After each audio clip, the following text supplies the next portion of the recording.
Oh, so what's up mga kabonsay, welcome po sa channel ko guys. Support this vlog, nandito po ako sa UP Diliman Bonsai Society. Sabado po ngayon, February 8. Dahil nandito po ang mga hunter at mga seller ng bonsai na mga taga Bulacan tsaka mga taga Rizal kapag Sabado. So ipapakita ko po sa inyo yung mga dala-dala na ngayon ng mga bonsai guys. So syempre, kailangan mo na pasukin ng intro ko, kaya intro, pasok!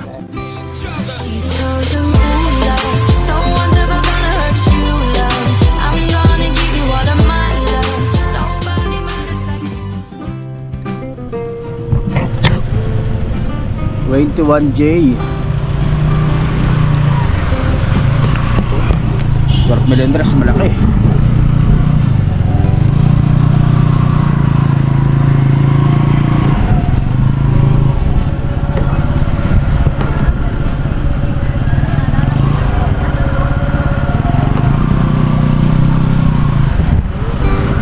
#21J.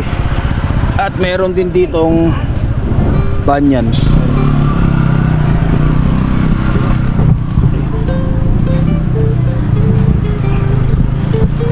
Kalyos.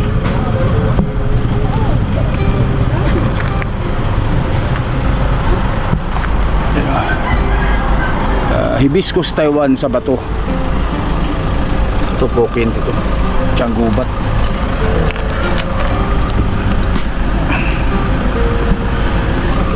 So guys, ano to?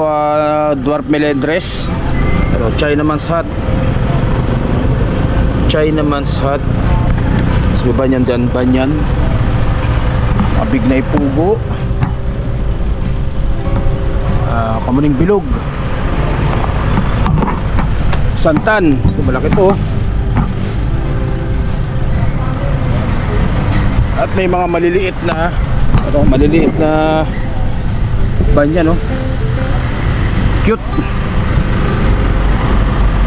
Tsaka mga Hibiscus Taiwan. Yan, ang daming dalang bonsai ngayon. UP Diliman Bonsai Society tuwing Sabado. February 8 mga kabonsai. Yan. Nakalatag lang po. Basta tuwing Sabado pasyal ko dito sa UP Diliman Bonsai Society. Dahil nakalatag lang po sa kalsada ang mga bonsai po dito. Yan. So ito po ay budget meal. Mura. Pwede kayo makipagtawaran dito sa mga seller ng bonsai tuwing Sabado guys. So, Argao Taiwan, ang cute oh. So ganyan kaliit. Argao Taiwan. Ito pa oh. So para sa mga newbie natin ng mga tropa. Yan oh, cute ito, mga panregalo. Mura lang yan.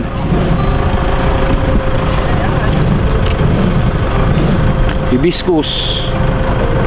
Mga Hibiscus Taiwan. Kaya magkano mga gunting mo? 500. Ano? Yung tatak 500 pesos mga kabonsai. Side cutter 1.3. O mga kabonsai, 1.3. Pag hindi ito nabili ngayon, Sabado, sa next na Sabado, babalik ulit ni Boss Maclife to. Pasyalan nyo dito. Yan, sa mga makakapanood itong vlog natin. Yan. Importante rin yan, no? Ito mga pampruning, gunting, mga wire.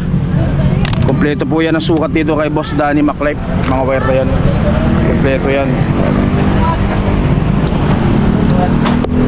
Magkano kilo ng wire mo? 500 po ha. Kilo ng wire dito kay Boss Danny Maclife. 500 pesos, ano, napakaraming dala. So isang puno yan kanina, naubos na. Nabawasan na ng mga daming bumili kanina dito. Isang puno yan dyan sa mga kahon-kahon. May mga bluebell din dyan maliliit. Hibiscus no? Hibiscus Taiwan.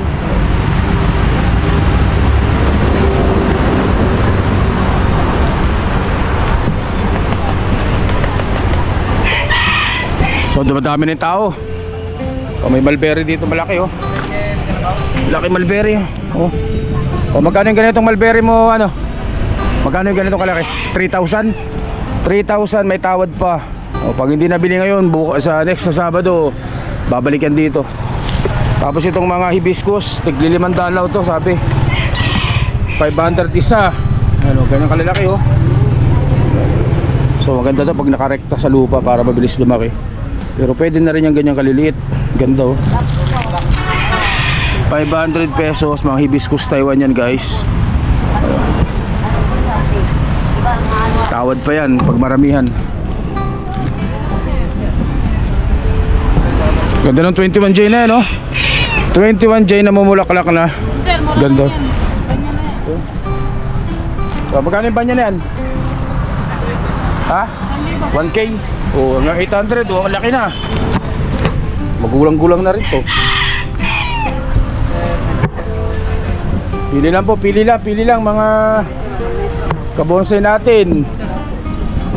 Magkano yung ganyang kalilit? Yung mga ganyang 200. O, kita nyo sa akin nakabili ng bonsai, 200 lang. Dito lang po yan sa UP tuwing Sabado. Itong mga banyan, itong mga Argao Taiwan Idol, magkano ganito? 150. Oh, kita nyo. Oh. Pag maramihan pa, may bawas pa yan. Oh, ganyan kaliliit, oh, 150 pesos. Oh, hibiscus imported po yan, imported. Pag sinabi ay hibiscus, gumamelo lang yun. Opo, hibiscus, may namumulaklak din po yan, kulay yellow. Pero gumamelo yan? Opo, hibiscus Taiwan, imported yan. Opo. May bulaklak yung kulay dilaw. Pag magulang na, nabubulaklak siya. Ito po yan, sir, oh. Maliit na kami. Ito yan, pwede tanggalin daw. Ito, magkano to idol? Ganitong hibiscus mo? 400, ang ganda oh. Pangkasa sa bato. 400 pesos, murang-mura.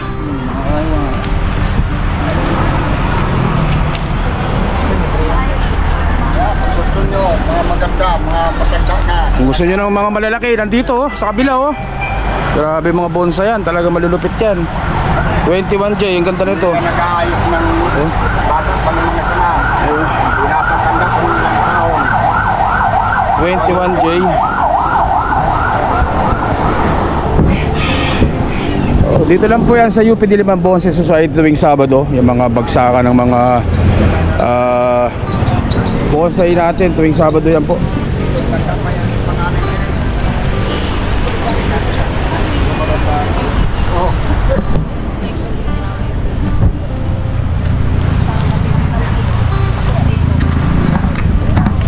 Oh, hibiscus Taiwan, yan oh, 500 isa yan mga kabonsai. Mga ganyan oh. Pag nirekta maganda.